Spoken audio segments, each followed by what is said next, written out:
হাজারো মানুষের প্রশ্ন এখন একটাই, হায় ভোট দিব নাকি নায়ে ভোট দিব। তো এটা নিয়ে আজকের বিস্তারিত ভিডিও। আজ আমরা এমন একটা বিষয় নিয়ে কথা বলবো যেটা সরাসরি দেশের ভবিষ্যৎ ও জনগণের সিদ্ধান্তের সঙ্গে জড়িত। আসন্ন গণভোটে হা ও না ভোট।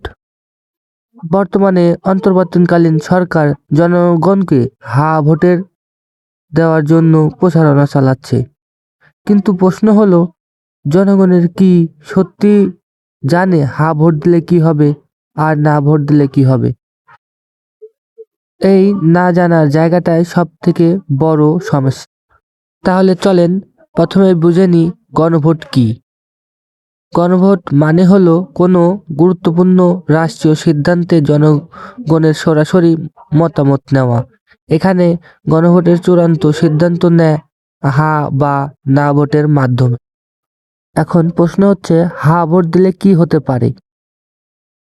যদি জনগণ হা ভোট দেয় তাহলে সরকারের প্রস্তাবিত সিদ্ধান্ত বা কাঠামো কার্যকর হবে। বর্তমানে রূপরেখা অনুযায়ী রাষ্ট্র পরিচালনার পথ সুগম হবে। সরকার তার পরিকল্পনায় বাস্তবায়নে বৈধতা পাবে।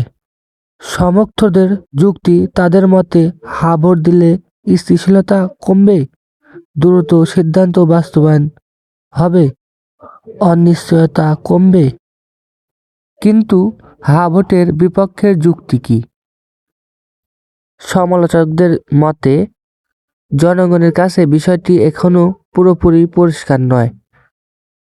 পর্যাপ্ত আলোচনা ছাড়াই সিদ্ধান্ত নেওয়া হচ্ছে। ভবিষ্যতে এই দীর্ঘমেয়াদী প্রস্তাব কি হবে তা অস্পষ্ট। তারা বলেন, সবকিছু না বুঝে হা বলা মানে অজানা ঝুঁকি নেওয়া। এখন না ভোট দিলে কি হতে পারে? যদি জনগণ না ভোট দেয় তাহলে সরকারের প্রস্তাব কার্যকর নাও হতে পারে। নতুন আলোচনা কি খোঁজার সুযোগ তৈরি হবে। জনগণের আপত্তি স্পষ্টভাবে প্রতিফলিত হবে। না ভোটের পক্ষে যুক্তি, জনগণ আরো সময় চায়, আরো স্বচ্ছভাবে ওর ব্যাখ্যা দরকার। সিদ্ধান্ত নেওয়ার আগে জাতীয় ঐক্যমত জরুরি। এখন কথা হচ্ছে, না ভোটের বিপক্ষের যুক্তি কি? অন্যদিকে হচ্ছে সমালোচনা।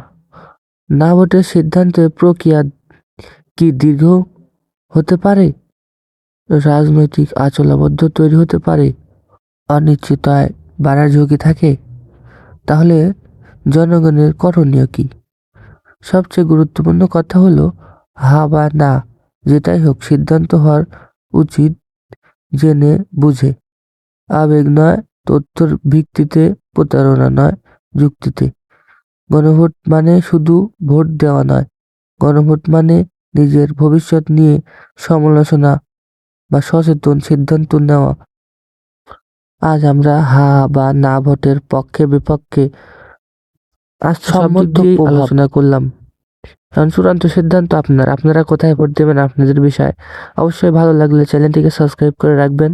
পরবর্তী কোনো ভিডিও, ইম্পর্টেন্ট ভিডিও অবশ্যই আপনাদের মাঝে উপস্থাপন করব। সবাইকে অসংখ্য ধন্যবাদ।